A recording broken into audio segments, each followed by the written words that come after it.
En novembre 1922, un garçon marchant dans les montagnes désertiques d'Égypte a découvert des marches antiques taillées dans la roche. Par la suite, cette découverte est devenue l'une des plus grandes et des plus importantes découvertes archéologiques au monde. Cette marche faisait partie du tombeau intact de Toutankhamon. Les archéologues ont trouvé environ 5000 objets anciens, dont des bijoux, des tissus, des vases peints et des masques funéraires. Tu as probablement vu l'un d'entre eux. Il est devenu l'un des attributs les plus reconnaissables de l'Égypte ancienne. Plus de 100 ans se sont écoulés depuis. Aujourd'hui, l'humanité s'est enfin rapprochée d'une autre découverte de grande envergure, la tombe de Cléopâtre. Cette reine a été la dernière souveraine active du royaume ptolémaïque d'Égypte, qui a siégé sur le trône de 51 à 30 avant notre ère. Il existe de nombreux documents anciens sur Cléopâtre, son règne et sa personnalité hors du commun. Mais jusqu'à présent, personne n'avait découvert les secrets de son décès et de son lieu de sépulture. Kathleen Martinez, archéologue, étudie depuis des décennies les documents anciens et les temples autour d'Alexandrie et a conclu que la tombe de la reine devait se trouver sous la cité antique de Taposiris Magna, Tapusiris Magna, fondée en 280 avant notre ère. Il s'agissait d'une grande ville située sur la côte nord de l'Égypte, où des dizaines de milliers de personnes travaillaient dans le commerce et l'industrie. Et il semble que les suppositions du docteur Martinez se soient révélées exactes. Avec un groupe d'archéologues, elle a découvert un tunnel souterrain secret près d'Alexandrie, d'une longueur d'environ 1300 mètres. Il a été creusé dans la roche sous le temple de Taposiris Magna. Au cours des fouilles, ils ont trouvé de nombreux éléments qui indiquent que la tombe de Cléopâtre se trouve dans les profondeurs du tunnel. Il est également possible qu'elle y soit enterrée avec le commandant romain Marc-Antoine.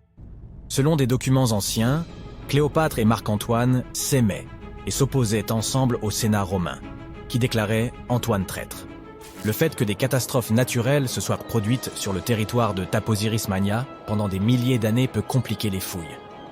Des tremblements de terre et des inondations ont détruit la ville, et peut-être inondé ces tunnels souterrains. Mais les archéologues espèrent peu que l'ancienne tombe est restée intacte et qu'elle cache de nombreux trésors et documents sur la vie royale de l'Égypte ancienne sous le règne de la dernière dynastie. Il est possible que les fouilles se déroulent sous l'eau et dans la boue. Cela demandera beaucoup de temps et de moyens financiers, mais les archéologues sont sûrs que cela en vaut la peine. Quoi qu'il en soit, il est trop tôt pour affirmer que Cléopâtre est réellement enterrée à cet endroit, mais les scientifiques ont trouvé de nombreux objets dans le tunnel qui le confirment, notamment des pots en argile, des dizaines de pièces de monnaie à l'effigie de Cléopâtre et d'Alexandre le Grand, ainsi qu'un buste à l'effigie de la reine égyptienne.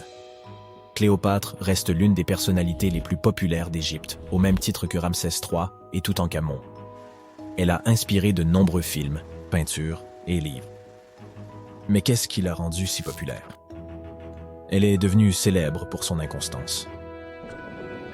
C'était une souveraine belle et intelligente qui a sorti l'Égypte de la crise et en a fait une puissance prospère. Les textes arabes médiévaux indiquent qu'elle connaissait la chimie, les mathématiques et la philosophie, et qu'elle a peut-être écrit plusieurs ouvrages scientifiques. Elle connaissait plusieurs langues et avait d'excellentes compétences diplomatiques.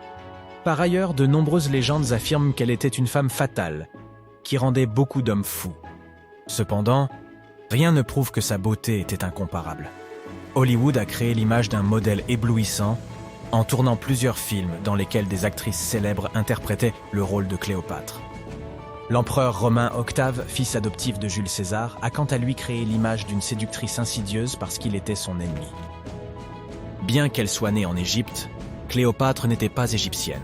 Ses ancêtres étaient des Grecs, dont l'un des généraux d'Alexandre le Grand. Cependant, le peuple égyptien l'aimait. Elle a appris la langue et a été très sensible aux traditions de ce pays. Elle connaissait bien l'histoire, la mentalité et les coutumes de l'Égypte ancienne. Elle a relevé le niveau de l'économie égyptienne et renforcé le statut de l'Égypte en tant que puissance mondiale. Tout cela a été rendu possible en grande partie grâce à sa ruse et à sa force de persuasion. Elle aimait les représentations théâtrales et les fêtes somptueuses. Elle savait comment surprendre les gens et se donner en spectacle. Mais derrière l'image extérieure d'une amatrice de luxe se cachait une souveraine intelligente et calculatrice. L'Égypte ancienne était un pays riche et luxueux, et Cléopâtre a tout fait pour accroître sa richesse et renforcer sa position sur la scène internationale. Par exemple, une fois, elle était en conflit avec son frère Ptolémée XIII.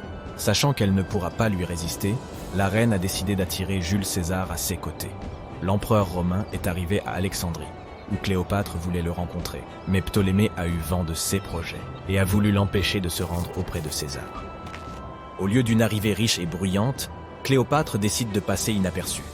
Elle s'enveloppe dans un tapis ou un sac de lin que les serviteurs de l'empereur transportent dans les appartements privés de César. Cléopâtre sort du tapis et impressionne l'empereur romain par sa beauté et sa détermination.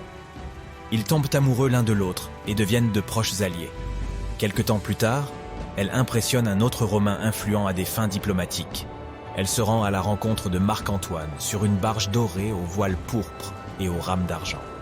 Cléopâtre est habillée à l'image d'Aphrodite et est assise sous un magnifique dais. Zeus, serviteur, déguisé en Cupidon, souffle dans son éventail et brûle de l'encens. Mais Cléopâtre a créé un tel spectacle pour une raison bien précise. Elle savait qu'Antoine vénérait la mythologie grecque et se considérait comme l'incarnation de Dionysos. Cette femme l'impressionne tellement qu'il finit par l'épouser. Cléopâtre défend sa couronne, renforce son alliance avec Rome et donne 3 enfants à Antoine.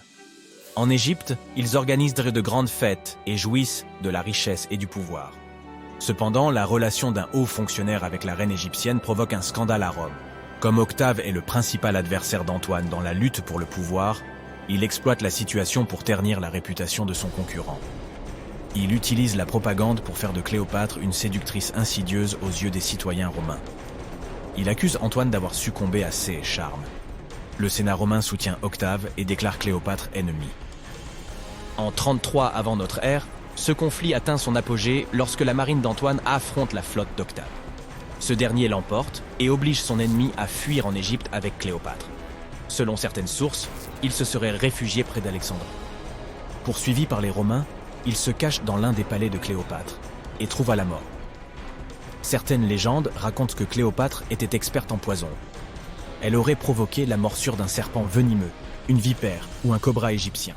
Selon une autre légende, elle se serait piquée avec une aiguille empoisonnée.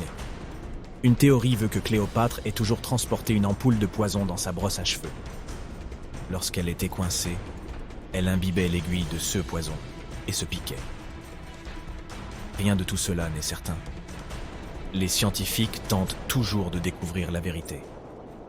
Peut-être que lorsqu'ils atteindront la tombe de Cléopâtre, le monde obtiendra plus de réponses sur son destin tragique.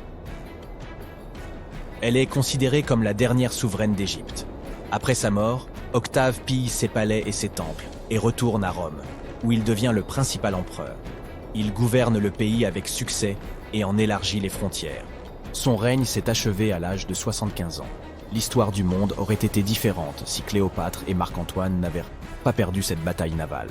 À propos, saviez-vous qu'il s'est écoulé plus de temps entre le règne de Cléopâtre et le volume de Neil Armstrong sur la Lune qu'entre le règne de la reine égyptienne et la construction de la grande pyramide de Gizeh? Armstrong a posé le pied sur le satellite de la Terre en 1969, soit 2038 ans après la naissance de Cléopâtre. Et la construction de la pyramide a eu lieu en 2560 avant notre ère. Imagine la longueur de l'histoire de l'Égypte ancienne. Cléopâtre est plus proche de nous dans le temps que les pyramides.